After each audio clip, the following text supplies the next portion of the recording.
हमारा सवाल है सर कि इमोशन को लेकर भारत जोड़ो यात्रा चल रही, इमोशन पर आपका फोकस है, लेकिन बीजेपी बार बार ये सवाल पूछती है जिस पर आपने वो ध्यान नहीं आकृष्ट कराया कि क्या इलेक्शन को लेकर के, क्योंकि वो बार बार कहते हैं कि जो बाई इलेक्शन बीच में हुए वहां से जहां जहां कहाँ यात्रा गई वहां आपके खिलाफ नतीजे प्रतिकूल आए हैं, तो क्या इसको लेकर भी आप लोगों को लग रहा है कि नहीं इमोशन के अलावा इलेक्शन पर ही फोकस करना चाहिए? और दूसरा कि जब कश्मीर में खत्म होगा यात्रा तो क्या विपक्ष जोड़ो भी एक अभियान होगा? भारत जोड़ो सिंह जी, सबसे पहली बात तो ये, शुक्रिया आपने सवाल पूछा। दिल्ली के नज़दीक आकर के भी लोग सवाल पूछ रहे हैं सर, ये अच्छी बात है। मुझे लगा दिल्ली के नज़दीक जाते जाते लोग सवाल नहीं पूछेंगे, क्योंकि दिल्ली में आजकल सवाल पूछना गुनाह है, सरकार को पसंद नहीं है सवाल पूछने वाले लोग। आपको बहुत धन्यवाद। दूसरा, आपने कहा कि इलेक्शन, देखिए प्रायोरिटी की बात है, इसको ना बार बार कंफ्यूज किया जाता है। ऐसा नहीं है कि हमारी पार्टी जो है इसके बाद जो है वो ब्रह्मचारियों की पार्टी हो जाएगी और हम चुनाव नहीं लड़ेंगे, दाढ़ी बढ़ गई है तो जो है सब लोग जो है अब चुनाव से जो है संन्यास ले लेंगे। ऐसा बिल्कुल भी नहीं है। हम देश की विपक्षी पार्टी हैं तो लोकतंत्र में भरोसा रखते हैं, देश का संविधान कांग्रेस पार्टी ने बनाया है, मल्टी पार्टी सिस्टम में बिलीव करती है, इलेक्शन में पार्टिसिपेट करती है, पार्लियामेंट्री पार्टी है, तो ऑब्वियसली चुनाव लड़ेंगे। फोकस कहने का ये मतलब है कि इलेक्शन जो है वो एक मुद्दा है, इसके अलावे जीवन में बहुत सारी ऐसी चीजें हैं जिसको लेकर के देश परेशान है। हम चाहते हैं कि सिर्फ चुनाव राजनीति का विमर्श नहीं हो, बल्कि चुनाव किस सवाल पे हो रहा है ना, वो जनता के सवाल हों, और जनता के वो सवाल जो हैं उसको पर हम फोकस रखना चाहते हैं। जहाँ तक हार जीत का सवाल है तो देखिए आंकड़ा तो हम भी दे सकते हैं, ऐसा नहीं है कि तर्क देना नहीं आता है। बुद्ध ने घर छोड़ा, उस एक घटना को जो है दोनों के पक्ष में इस्तेमाल किया जा सकता है, तो उसी एक घटना को सन्यास के पक्ष में भी और गृहस्थ के भी पक्ष में। आंकड़े को अगर ठीक से देखेंगे तो हम भी कह सकते हैं कि हम तो हिमाचल का चुनाव जीत गए, एमसीडी का चुनाव जो है बीजेपी हार गई है, बाकी बहुत सारा बाय इलेक्शन हार गई है। इससे निकलेगा क्या? सवाल यह है कि चुनाव जब देश में हो रहा है तो 5 साल में चुनाव जब होते हैं तो 5 साल तो किसी कारण से, किसी रैशनैलिटी से बनाया गया है ना, कि उस 5 साल में सरकार का रिपोर्ट कार्ड देखा जाएगा, सरकार ने क्या काम किया है उसका अवलोकन करेगी जनता और दोबारा उसको मैंडेट देगी। आजकल हम लोग क्या देखते हैं कि सारे राजनीतिक विमर्श को जो है चुनावी परिणाम, और ये बड़ी शर्म की बात है और बड़ी बेशर्मी से लोग जो है टीवी स्टूडियो में बैठ करके बोलते हैं रिजल्ट आने के बाद। हम सबको जो है अपने ऊपर एक सवाल खड़ा करना चाहिए कि जब रिजल्ट आ गया है तब ये आप क्यों कहते हैं? रिपोर्टर भी बोलते हैं, पार्टी के स्पोक्स पर्सन भी बोलते हैं, अब असली खेला शुरू होगा। क्या खेला शुरू होगा? ये बेशर्मी हमारे आंख के सामने में हो रही है। जब परिणाम आ गया है, सिंपल मेजोरिटी किसी पार्टी को आ गया है, तो क्या खेला शुरू होगा? ये जो बेशर्मी और बेईमानी है ना, इसको हमको नैतिक बल देना बंद कर देना चाहिए। चुनाव जीतने की अगर बात करते हैं, मध्य प्रदेश की चुनाव हम नहीं जीत गए थे, कैसे मध्य प्रदेश में हमारी सरकार चली गई? क्या कर्नाटक में हम चुनाव नहीं जीत गए थे? क्या गुजरात में हमने जो है वो सिचुएशन नहीं देखा? जो लोग यहां बैठे हुए हैं उसके ऊपर आप तमाम तरीके का आरोप लगाते हैं, और वही लोग जो है जब भाजपा के दफ्तर में जाकर के बैठ जाएंगे तो सब ठीक हो जाएगा। क्या इस पे हम सवाल खड़ा नहीं करेंगे? आज इस देश में इंस्टीट्यूशंस पे अटैक है और इलेक्शन एक कंपोनेंट है। हमको दूसरे इंस्टीट्यूशंस के भी बारे में सोचना पड़ेगा। पार्लियामेंट अचानक से बंद कर दिया गया, बताइए, अचानक कोविड हो गया, और सुबह में कोविड हुआ और शाम में कोविड समाप्त हो गया। वही लोग जो मास्क लगा करके पार्लियामेंट में आए थे सुबह में, शाम में मास्क लगाना भूल गए। भीड़ में जाते हैं तो मास्क नहीं लगाते हैं।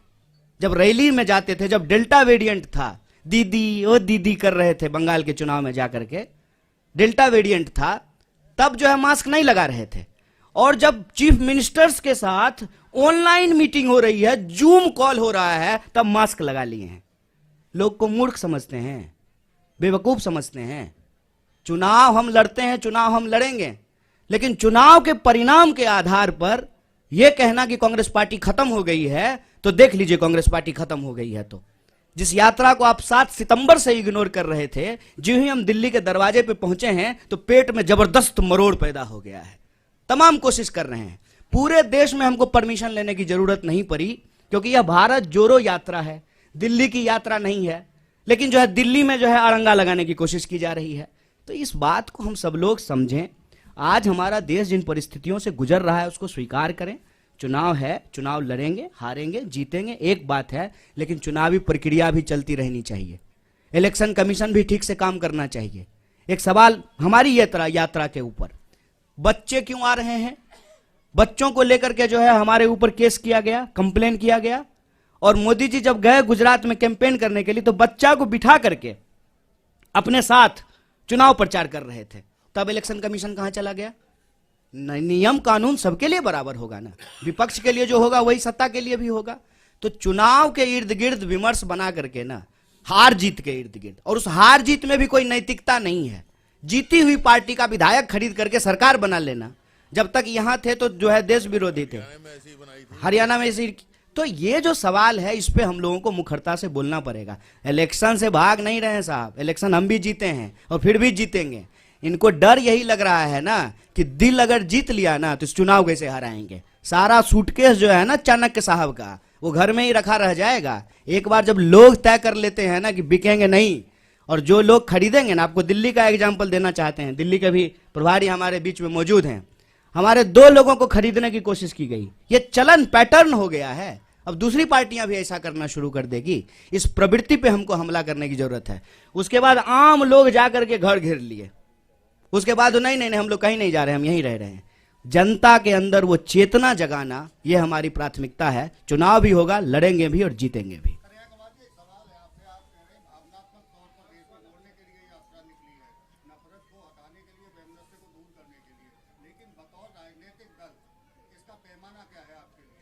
देखिए, भावना एक बात है, भूख का भी सवाल है। हम इसके 2 पक्ष पे बात कर रहे हैं। हम कह रहे हैं कि घर के लोग अगर आपस में लड़ते रहेंगे ना तो घर टूट रहा है, इसकी मरम्मत करनी है, इस पे ध्यान नहीं जाएगा। तो हम कह रहे हैं कि इसका एक पक्ष ये है कि देश में रहने वाले सब लोग भारतीय हैं। हरियाणा के लोग भी भारतीय हैं, बिहार के लोग भी भारतीय हैं, हम सब भारतवासी हैं और हम सब के मिलाने से ही देश बनता है। और लेकिन ये जो लोगों को आपस में लड़ाया जाता है, भावनाओं को जो भड़काया जाता है, भावना आजकल गजब हो गया है, जब देखिए तब भड़क जाता है, लेकिन भूख के सवाल पे नहीं भड़क रहा है। तो भावना और भूख दोनों जो है इस यात्रा के उद्देश्य हैं। प्राइमरली अर्थशास्त्रियों ने भी यह कहना शुरू कर दिया है कि अगर देश में नफरत का माहौल रहेगा तो रोजी रोटी का सवाल गायब रहेगा।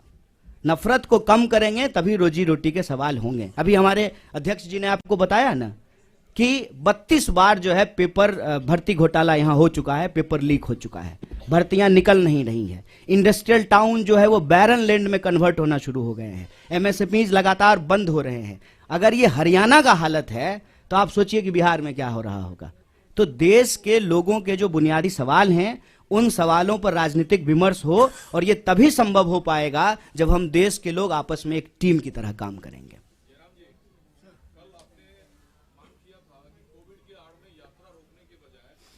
कोविड है तो पहले संसद का सत्र रोका जाए। प्रहलाद जोशी ने आपके उस सवाल पर अटैक किया है कि कांग्रेस के नेता विदेश में छुट्टी मनाने के लिए खुद यात्रा तोड़ना चाहते हैं। ये बिल्कुल बकवास है, बिल्कुल बकवास, बिल्कुल गलत, और समय दिखाएगा कौन झूठ बोल रहा है और कौन सच बोल रहा है। मैं प्रहलाद जोशी के स्तर पर गिरना नहीं चाहता हूँ। वो मंत्री हैं, वरिष्ठ मंत्री हैं, जिम्मेदार तरीके से उनको बोलना चाहिए। और जो पार्लियामेंट आज एडजर्न हुआ है उसका कारण भी जान लीजिए। जब पार्लियामेंट की शुरुआत हुई थी तब कई विपक्ष पार्टियों ने मांग की थी कि सरकार के पास कोई बिल्स नहीं है, एजेंडा नहीं है। आप 30 तारीख तक चलाना चाहते हैं, 29 तक चलाना चाहते हैं, तो 23 तारीख को आप एडजर्न कीजिए। ये मांग कांग्रेस पार्टी से नहीं, डीएमके से आया था, कई बीजेडी से आया था, कई क्षेत्रीय पार्टियों से आया था। पहले दिन से मांग हो रही है कि सरकार के पास कोई विधेयक ही नहीं है पारित कराने के लिए। तो बिजनेस नहीं है तो आप हाउस क्यों चला रहे हैं? अभी इनको एक बहाना मिल गया, कोविड एक बहाना बन गया उनके लिए, और आज इन्होंने एडजर्न करा ली। हालांकि वास्तविकता ये है, हकीकत ये है कि उनको एडजर्न कराना ही था, क्योंकि कुछ बिजनेस बाकी नहीं रहा 4 दिन के लिए। इस पे मुझे एक जो आपने सवाल पूछा है बहुत जरूरी सवाल है। छुट्टी को लेकर के एक मैसेज घूम रहा है कि भारत जोड़ने वाले मिस्त्री, यही शब्द है। मुझे कोई शर्म नहीं है बोलने में। जो उनको शर्म नहीं है जो लिख रहे हैं मैसेज, तो मुझे पढ़ने में क्या शर्म होगी। भारत जोड़ने वाले मिस्त्री जो है वो 24 तारीख से लेकर के 2 तारीख तक छुट्टी पे रहेंगे, क्योंकि उनको छुट्टी मनाने के लिए विदेश जाना है। यही व्हाट्सएप पे मैसेज आया होगा, हमको भी आता है। उस मैसेज का पीछे इतिहास क्या है हमको जानना पड़ेगा। जब यात्रा अनाउंसमेंट हुआ ना सर, हमारे जान पहचान के लोग जो भाजपा के नहीं है, उन लोगों का भी यही प्रश्न था, राहुल जी पैदल चलेंगे? हम बोले नहीं नहीं, प्रधानमंत्री जो 8,500 करोड़ का फ्लाइट खरीदे हैं ना, वो दे देंगे गिफ्ट में, रिटर्न गिफ्ट में देंगे, उससे चलेंगे। 12 करोड़ का जो कार खरीदे हैं ना, उस पर चला जाएगा। इस तरीके से नेताओं को लेकर के, खास करके विपक्ष के नेताओं को बदनाम किया गया है कि जो सामान्य बात है, उस सामान्य बात को भी हम भरोसा नहीं कर पाते हैं। और राहुल जी ने बहुत अच्छा जवाब दिया था कि हम कोई इकलौते नहीं हैं, इस देश में लाखों करोड़ों तपस्वी हैं जिनको हम किसान कहते हैं। और कोरोना की बात हो रही है ना, मैं कोरोना याद दिलाता हूं। यही फरीदाबाद शहर है, साइकिल चला करके बिहार के मजदूर गए, पैदल अपने बच्चों को पीठ पे बांध करके जो है मजदूर बिहार गए। तब तो जो है कोरोना नहीं याद आ रहा था। आज जब हम पैदल चले हैं कन्याकुमारी से, 100 दिन से ज्यादा चलते हुए हो गया है 3000 किलोमीटर, तब समझ में आ रहा है कि पैदल चलने का दर्द क्या होता है।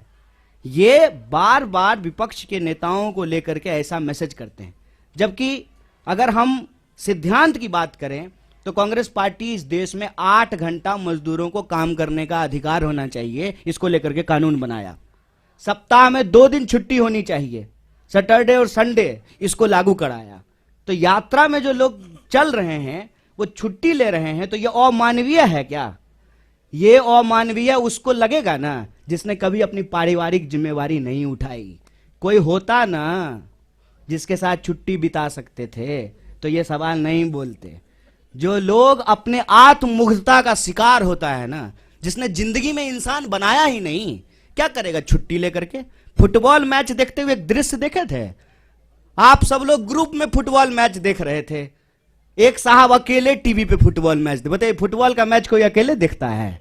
हैं? देखे थे कि नहीं देखे थे? इस बात को समझिए।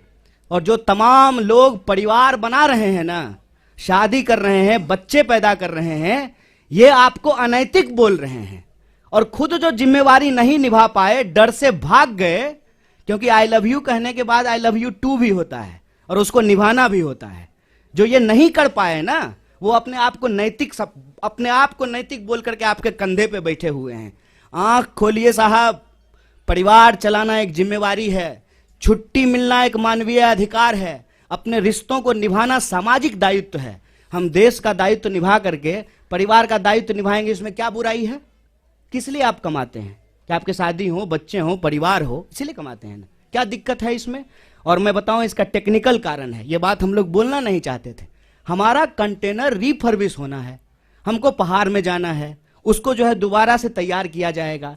लेकिन इनको मौका मिलना चाहिए यात्रा को किसी भी तरीके से बदनाम करने का। पहले दिन से ये बोल रहे थे कि ये चलेंगे नहीं, विदेश चले जाएंगे। अरे विदेश जाने का आरोप जो है वो हमारे नेता के ऊपर लगता है। अब वास्को डिगामा की चक्कर की तरह जो दुनिया का चक्कर प्रधानमंत्री लगा रहे हैं।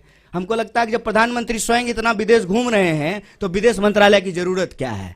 विदेश मंत्रालय तो होना ही नहीं चाहिए। इस तरह से यात्रा को बदनाम करने की कोशिश की जाएगी। मैंने आपको कह दिया 4 बिंदु हैं चौतरफा हमला में। पहला बिंदु कि ये यात्रा की प्रासंगिकता पे सवाल उठाए, दूसरा बिंदु इन्होंने यात्रा को बदनाम करने का कोशिश किया, तीसरा बिंदु कि मंदिर क्यों जाते हैं, और चौथा बिंदु जो मैं बार बार आपको कह रहा हूं यात्रा को लेकर के कि कुछ भी कोई बहाना लगा करके अब ये यात्रा को रोकना चाहते हैं, पर ये यात्रा रुकेगी नहीं। मैं प्रहलाद जोशी को एक चुनौती देना चाहता हूं। अगर वो जो कह रहे हैं सच निकलेगा, मैं पब्लिकली माफी मांगूंगा। अगर वो जो कह रहे हैं सच निकलेगा तो मैं पब्लिकली माफी मांगूंगा। अगर वो जो कह रहे हैं सच नहीं निकलेगा, उनको पब्लिकली माफी मांगनी चाहिए। ये मैं चुनौती दे रहा हूं और ये साबित हो जाएगा 2 तारीख तक। ट्रैवल रिकॉर्ड, हमारे सबके ट्रैवल रिकॉर्ड सरकार के पास है, सीट नंबर भी सरकार के पास जानकारी होगी। अगर वो जो कह रहे हैं सच निकलेगा, मैं माफी मांगूंगा। अगर वो कह रहे हैं गलत निकलेगा, उनको ये धैर्य होना चाहिए, खड़े होकर माफी मांगे, क्योंकि बार बार ये बकवास बातें करते रहते हैं। सर सवाल ये है कि आप एक जिम्मेदार राजनीतिक दल है।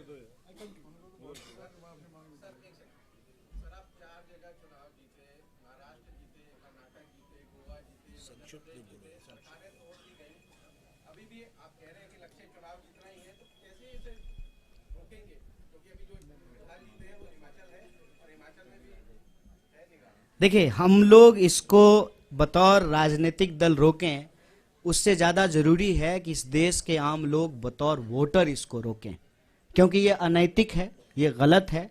एक बार जब लोगों ने अपना मैंडेट दे दिया, सरकार चुन दिया, सरकार 5 साल चले और उसके फिर काम के आधार पे जो है सरकार का काम कैसा रहा, जनता अपना अगला निर्णय लेगी। तो ये लड़ाई एक राजनीतिक दल के कैपेसिटी से आगे बढ़ करके इस देश के नागरिकों के कंधे पे है। कन्हैया जी, सवाल ये है कि कोविड को लेकर तरह तरह की बातें की जाती है। कांग्रेस का अपना पक्ष है, बीजेपी का अपना पक्ष है। सरकार ये कहती है कि चीन, अमेरिका, बाकी कंट्रीज में कोविड के केसेस बढ़ रहे हैं, इसलिए एहतियात बरतने की जरूरत है। एक जिम्मेदार राजनीतिक दल होने के नाते आप यात्रा निकालिए, लेकिन प्रोटोकॉल का अगर पालन करेंगे तो उसमें दिक्कत कहाँ आती है? क्या सरकार सवाल उठा रही है इसलिए उसका विरोध है, या आप लोग मानते हैं कि कोविड नहीं है, पूरी तरह से नहीं? देखिए, सबसे पहली बात सर, ये इसका मैं जवाब देता हूँ, आप भी भूलिएगा कि कोरोना ना कांग्रेस बीजेपी नहीं है। कोरोना एक वायरस है, वो सब के लिए है। ना कोरोना का कोई धर्म है, ना कोरोना का कोई राजनीतिक विचारधारा है। कोरोना के नाम पर, कोरोना का बहाना बना करके जो राजनीतिक चालबाजी की जा रही है ना, हम उस पर सवाल उठा रहे हैं। कोरोना का प्रोटोकॉल जो सरकार लाएगी उसको पहले भी फॉलो किए थे, आगे भी फॉलो करेंगे, लेकिन ये प्रोटोकॉल कब लाया जा रहा है, क्यों लाया जा रहा है, किसके लिए लाया जा रहा है, इस पे भी आंख खोल करके सवाल करेंगे। और आप भी सवाल कीजिए, हम उम्मीद करते हैं, हो सकता है कि आपको नौकरी में नहीं निकाल दिया जाए आपको, तब आप भी हमारे साथ आइएगा भारत जोड़ो यात्रा में। लेकिन यह सवाल पूछा जाए कि भाई सुबह में मास्क लगाना प्रोटोकॉल है, शाम में बाराती जब गए थे तब मास्क लगाना प्रोटोकॉल नहीं है, ये सवाल पूछने में क्या दिक्कत है? आप कहते हैं तो मैं ये सवाल मास्क लगा के पूछ लूंगा, अच्छा होगा कि मुंह भी नहीं दिखेगा। देखिए, इस पे ना रैशनल तरीके से जो है हम लोगों को समझना पड़ेगा कि रैली में कोरोना गायब हो जाता है, ठीक है, और जूम मीटिंग में कोरोना आ जाता है। इस पे आप सब लोग सवाल पूछिए। कोरोना का कोई राजनीतिक विचारधारा नहीं है, हम भी ऐसा नहीं कह रहे हैं। और कोरोना का नियम और प्रोटोकॉल साइंस के हिसाब से, पॉलिटिकल पार्टी के हिसाब से नहीं, मेडिकल साइंस के हिसाब से जो होगा उसको फॉलो करेंगे। आज सुबह से मैं मास्क पहना हूं, और आज सुबह मैंने सभी भारत यात्रियों से गुजारिश की वो मास्क पहने। कल सभी लोग मास्क पहनेंगे। आज कुछ लोग, एक मिनट, आज कुछ लोग मास्क पहने क्योंकि हमारे पास 250 मास्क नहीं थे, पर मेरे पास थे तो मैंने पहना, और कल सब लोग पहनेंगे। अगर मास्क पहनना जरूरी है, हम पहनेंगे, उसमें क्या है?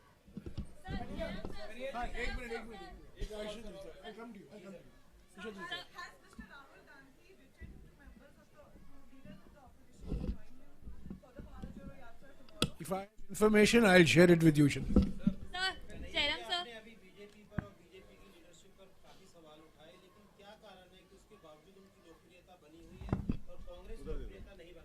देखिए, मैंने उनके सवालों के जवाब दिए। मैं भाजपा के ऊपर अपना समय कभी नहीं बर्बाद करूंगा साहब। सवाल हम हमेशा देश की जनता के लिए उठाते हैं। रोजी का सवाल, रोजगार का सवाल, भर्ती का सवाल, किसान का सवाल, मुआवजा का सवाल, महिला सुरक्षा का सवाल, सामाजिक न्याय का सवाल, हम ये उठाते हैं सवाल। भाजपा को लेकर के जो हमने कही है ना, ये हमने उनको उनकी भाषा में जवाब दिया है। लोकप्रियता तो आपकी भी कृपा है साहब मैं इस पे बोलना नहीं चाहता हूँ जयराम सर, एक क्वेश्चन आपसे है सर है because sir, not just Bharat Jodo Yatra but there are other rallies. Who is asking the question? Oh, sorry. The other rallies are also underway because Karnataka assembly elections are coming in and JDS is also doing a rally in Karnataka, Panchratna Yatra. So that is also under the scanner because many of the states have also issued the COVID guidelines. What is your response to that? Because other rallies are also taking place, but the question arises for the Bharat Jodo Yatra. No, I have said, and let me repeat it. Any protocol based on scientific and medical advice that is uniformly implemented will be followed by the Congress party. We have always followed it. We were not the party which gave a solution that the COVID situation will be won in 18 days, like the Mahabharat war. There was one gentleman who said that we will win the war on COVID in 18 days. There was one gentleman who advised Indians to deal with the COVID epidemic by going to their balcony, tali bajao, ghanti bajao. These were the remedies that were given for COVID, if you recall. We were not that political party. If there is a protocol, scientific protocol, medical protocol, health protocol, we will follow it. And I am telling you voluntarily today. And I wore the mask longer than the Prime Minister wore it yesterday. Yesterday the Prime Minister's mask was for the TV. So I have advised the Bharat Yatris this morning, at 5 o'clock this morning. They couldn't, many of them were not carrying masks because none of us anticipated this situation that has arisen out of the health minister's letter. So we will, if there is a directive to wear masks, we will wear masks.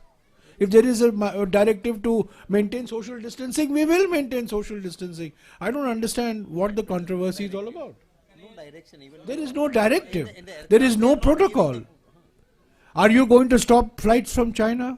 Are you going to stop flights? Nowadays you don't have to stop, you can't only stop flights from China because you can go to Frankfurt and then come to India. So are you going to stop international flights? We are not doing anything of that sort. So I am saying, this whole COVID drama in the last 2 days has been orchestrated to defame and derail Bharat Jodo Yatra from coming to Delhi. That's the only objective. Kanhaiya ji से पूछिए क्योंकि वो मैं तो guest artist हूँ, ये तो main actor यही है। क्वेश्चन बोलो यार।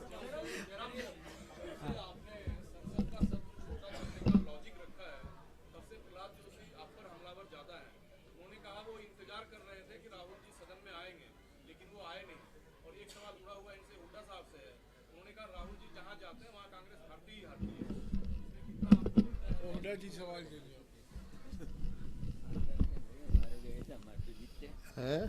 हमारे आए थे, हमारे जीते, जहाँ जहाँ गए हमारे हरियाणा में, जहाँ जहाँ राहुल जी का हमने पब्लिक मीटिंग रखवाई थी वहाँ सारी सीटें जीते हम। ये क्या लॉजिक है? ये आपका सवाल मेरे को समझ में नहीं आ रहा। अच्छा, तो इसमें एक बात बताइए कि राहुल जी से अगर बीजेपी को फायदा हो रहा है तो बीजेपी भारत रत्न क्यों नहीं दे देती है राहुल जी को? खुश होना चाहिए। फिर यात्रा क्यों रोक रही है फिर?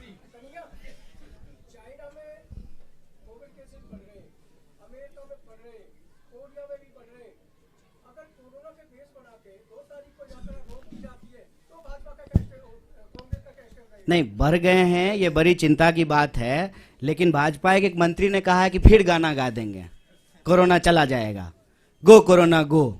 सुने कि नहीं? भाजपा के एक मंत्री ने पार्लियामेंट के प्रीमाइस में कहा कि पिछली बार भी हम गाना गा दिए थे, गो कोरोना गो, कोरोना चला गया, इस बार कोरोना आएगा फिर हम गाना गा देंगे, गो कोरोना गो। हम ये नहीं कह रहे हैं, हम ये कह रहे हैं कि हम साइंस में बिलीव करते हैं, जो भी प्रोटोकॉल सरकार का होगा, जो एडवाइजरी होगा, उसको फॉलो करेंगे।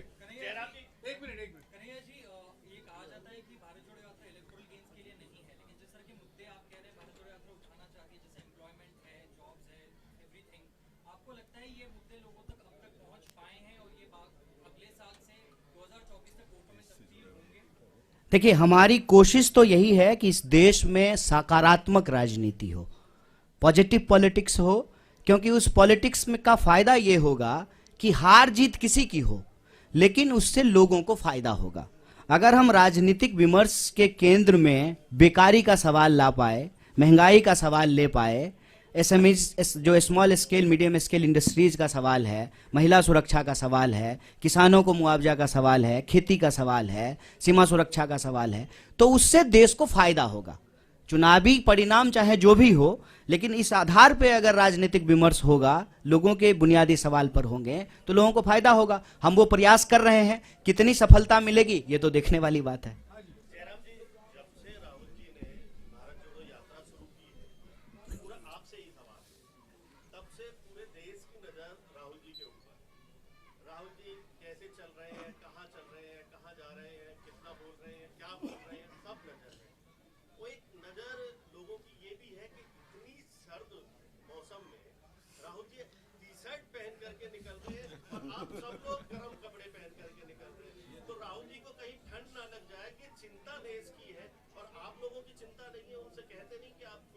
ये आपका एक ऑब्जर्वेशन है, सवाल नहीं है।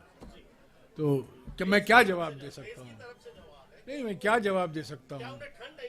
नहीं लगती है, वो थिक स्किन है।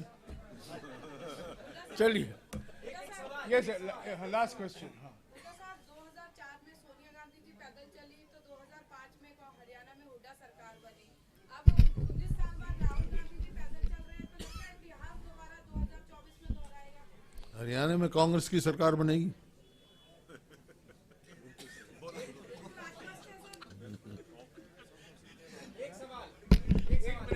एक मिनट अभी दिल्ली के बारे में कुछ और जानकारी शक्ति सिंह जी देंगे।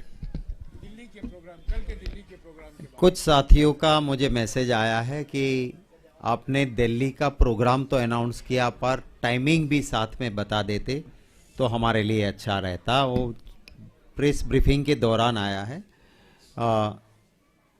हमारा डे 108 108वां दिन, यानी कल 24 तारीख हरियाणा से हम दिल्ली में प्रवेश करेंगे।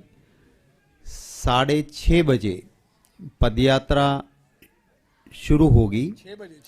6 बजे हरियाणा से शुरू होगी।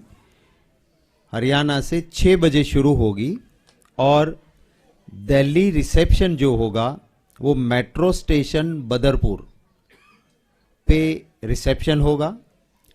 10:30 बजे हम पहुंचेंगे। सॉरी, वो रिसेप्शन 5 किलोमीटर है, वो हाँ हाँ, वो रिसेप्शन जो है बदरपुर, वो 5 किलोमीटर चलने के बाद, दिल्ली में 5 किलोमीटर, हरियाणा में 5 किलोमीटर चलने के बाद दिल्ली में रिसेप्शन होगा, जो बदरपुर मेट्रो स्टेशन के पास, आपको मैंने पहले ही बताया था, वो होगा। वहाँ से अपोलो अस्पताल होते हुए हम जब जयराम आश्रम पहुँचेंगे, आश्रम चौक दिल्ली में, वो 16 किलोमीटर की यात्रा और होगी। तो लंबी यात्रा होगी कल की, 21 किलोमीटर हो गए वो। और वो हम जयराम आश्रम चौक सुबह 10:30 बजे पहुंचेंगे। 10:30 बजे वहां पहुंचने के बाद ब्रेक होगा, हमारा लंच ब्रेक होगा। जयराम आश्रम मंदिर में भी हम पूजा करेंगे और उसके बाद 1:30 बजे पदयात्रा फिर से शुरू होगी।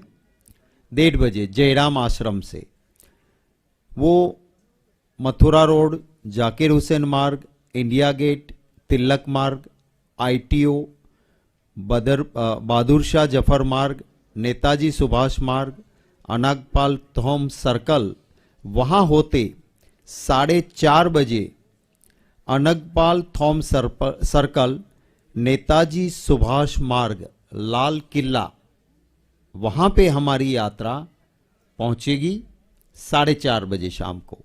वहाँ से जो हम जाएंगे शांतिवन, शक्ति स्थल, वीर भूमि और राजघाट, वो बाई कार यात्रीज और राहुल जी जाएंगे, जहाँ पुष्पमाला समर्पित की जाएगी और फिर 3 तारीख तक का ब्रेक होगा।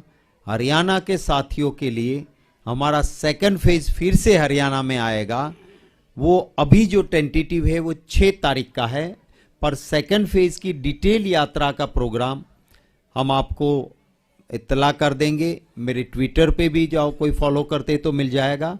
प्रदेश में भी हम प्रेस कॉन्फ्रेंस करके आपको ब्रेक के बाद का ब्रेक 3 हाँ वो तो कह दिया मैंने 3 तारीख नहीं 2 तक का है, ब्रेक 3 को तो रिज्यूम हो जाएगी। नहीं मैंने यही कहा कि हम दिल्ली 3 को फिर से चलेंगे, कल ब्रेक होने के बाद 3 दिल्ली से चलेंगे, पर हरियाणा में जो आना है वो जो सेकंड फेज की यात्रा 5 या 6 जो तारीख फाइनल होगी उसका डिटेल प्रोग्राम आपको मिल जाएगा। Thank you.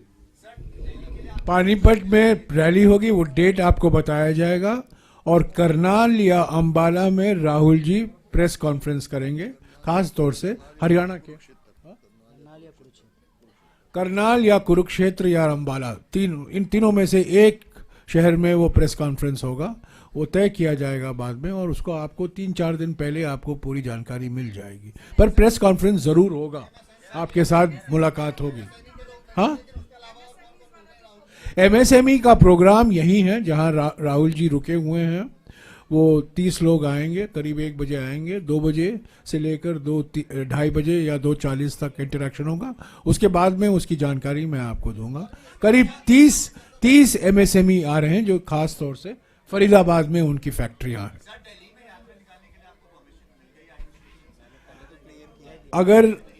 अगर परमिशन नहीं होता क्या शक्ति सिंह बोल सकते थे? मैंने आपने क्लियर बता दिया ना, आपने क्लियर मैंने आपको पहले ही क्लियर किया कि हमारी यात्रा देश की यात्रा है। कन्याकुमारी से हम 3000 किलोमीटर चले, सेंट्रल रिजर्व पुलिस फोर्स जो है वो रूट हमें जो कहते हैं वो भेज देते हैं, वही एक परमिशन की बात हो गई। आज तक 3000 किलोमीटर में किसी भी एडमिनिस्ट्रेशन ने कहीं भी हमें रोका नहीं है। हम भी कोऑपरेट करते हैं, हमने भी कहीं पे किसी को दिक्कत ना हो उसकी पूरी चिंता की है। आप देखते हो कि हमारी टीम एक पूरी अलर्ट रहती है कि कोई एम्बुलेंस आई तो वो भी निकल जाए। तो मैं मानता हूं कि कोई दिल्ली में दिक्कत ना तो एडमिनिस्ट्रेशन को क्रिएट करनी चाहिए, करेंगे देखेंगे। अभी तक हमारे पास कोई न्यूज नहीं है। Yes, last question.